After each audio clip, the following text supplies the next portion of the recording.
En Turquie, les bureaux du Parti démocratique des peuples, ou HDP, parti de gauche et pro-kurde, ont été attaqués dans diverses villes du pays. Ils ont été saccagés tandis que la foule responsable de ces troubles a même tenté de lyncher des gens au cours de ces violences.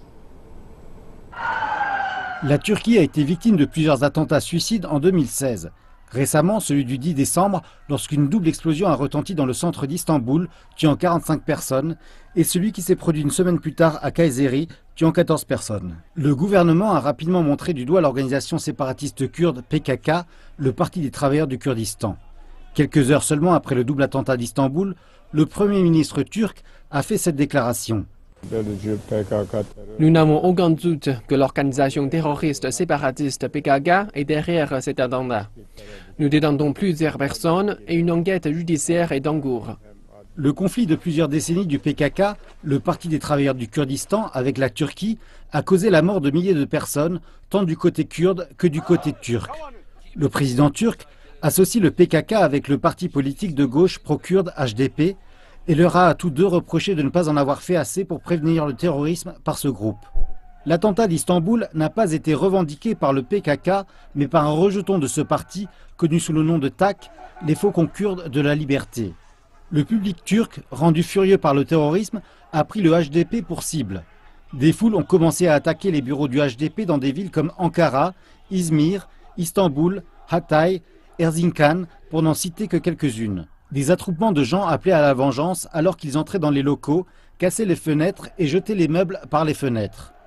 Dans certains cas, le bureau du HDP était brûlé et à d'autres instances, il y a eu des irruptions de violence avec la police lorsque celle-ci a essayé avec difficulté de disperser la foule. De nombreux membres du HDP considèrent les attaques contre leurs locaux comme des provocations et insistent qu'ils ont à plusieurs reprises condamné les derniers attentats à la bombe en Turquie. Le HDP en tant que parti est complètement opposé à ces attentats. Comme le peuple, nous y sommes opposés. Le public le sait. Nous l'avons déclaré à de nombreuses reprises. Nous n'avons jamais considéré les attentats comme des actions justifiées et nous ne le ferons jamais. Ce porte-parole du HDP dit que la mort n'est pas leur objectif. Nous ne voulons jamais que le moindre Turc ou Kurde soit tué. La seule façon d'empêcher cela est de créer un environnement où nous puissions vivre dans un pays démocratique et puissions nous exprimer librement, comme dans le processus de 2013 à 2015. Il se réfère là au processus de paix qui a échoué entre le gouvernement turc et le PKK. Une période où des négociations se sont déroulées avec le dirigeant emprisonné de l'organisation, Abdullah Öcalan, et où un cessez-le-feu était en place. Cependant, le gouvernement turc considère insuffisantes les condamnations du terrorisme par le HDP et exige davantage de preuves de la séparation de ce parti d'avec le PKK. Depuis juillet, plus de 2000 membres des deux partis ont été arrêtés et plus de 7000 sont détenus, dont le dirigeant du HDP, Selahattin Demirtas.